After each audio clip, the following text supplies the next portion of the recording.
আসসালামু আলাইকুম।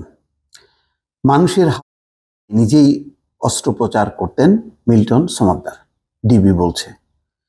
আজকে পুরো রিপোর্টের মধ্যে যেই চিত্রটা পাওয়া গেল, তাতে এটা অবিশ্বাস্য। মানে কতদিন থেকে এরকম ভাবে তিনি তার কর্মকাণ্ড চালাচ্ছেন, কেউ টের পেল না। এরকম একটা অজানা অচেনা অধ্যায় রয়ে গেল। মানে ঠিক মিলাতে পারছি না। মানে মনে হচ্ছে যেন কোন একটা প্রাগৈতিহাসিক যুগে বসবাস করছি আমরা। যে এত ভয়ঙ্কর অপরাধ এবং যে বর্ণনা আমি পড়তে গেলে মানুষের গা শিউরে উঠবে আমার ধারণা। আমি তো রীতিমতো মানে হতভম্ব মেরে গেলাম যে এরকম ঘটনা চলছে, কিভাবে সম্ভব। দেখেন, আমি যে রিপোর্টটা আজকে প্রকাশ হয়েছে তাতে বলছেন যে প্রতারণা ও নানা অনিয়মে গ্রেপ্তার child and old age care আশ্রয় কেন্দ্রের প্রতিষ্ঠাতা মিল্টন সমাদ্দার মানুষের হাত পা কেটে নিজেই অস্ত্রোপচার করতেন। অবিশ্বাস্য কাহিনী। তিনি 900 মরদেহ দাফন করেছেন বলে সামাজিক যোগাযোগ মাধ্যমে প্রচার চালালেও পুলিশের জিজ্ঞাসাবাদে 100 মরদেহ দাফনের কথা জানিয়েছেন।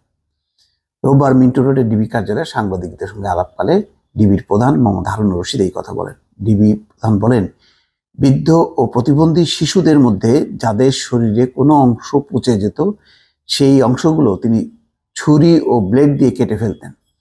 এমন বেশ কয়েকজন বৃদ্ধের তিনি হাত, পা ও আঙুল কেটে ফেলেন। সে সময় তাদের কান্না, যন্ত্রণা ও রক্ত দেখে মিল্টন পৈশাচিক আনন্দ ভোগ করতেন। মাই গড, এটা শুনলে মানে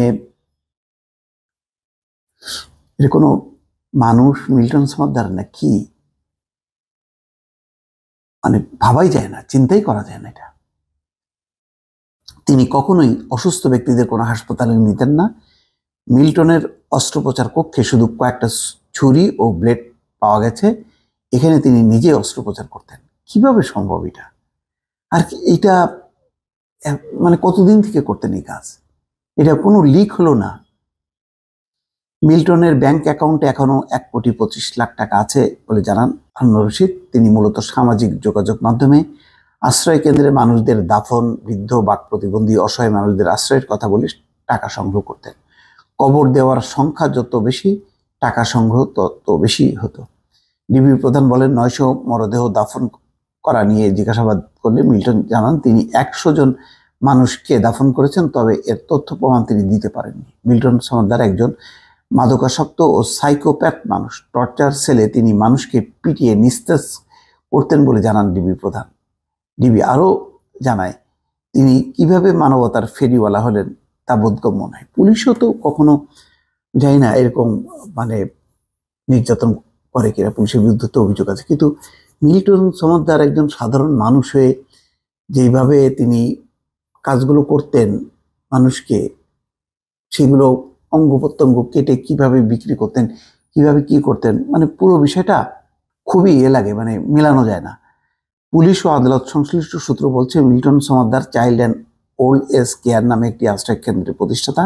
জালিয়াতির মাধ্যমে চিকিৎসক সেজে মৃত ব্যক্তির সনদ দেওয়া সহ নানা অপরাধমূলক কর্মকাণ্ডে জড়িত থাকার অভিযোগে মিল্টন সমাদ্দারের বিরুদ্ধে গ্রেপ্তার করেছে পুলিশ, মিরপুর থানার পুলিশ।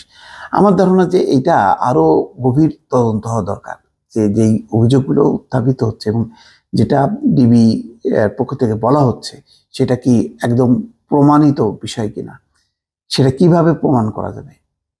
মানে কে সাক্ষী, কারা দেখলো, মানে কে বলল, এই নানান রকম তথ্যপাত্র ছাড়া মানে এইরকম মানে পৈশাচিক একটা ঘটনা বিশ্বাস করতেও মানে সাধারণ মানুষের, আমার ব্যক্তিগতভাবে খুবই মানে কষ্ট হচ্ছে আর কি। দর্শক ভালো থাকবেন, আল্লাহ হাফেজ।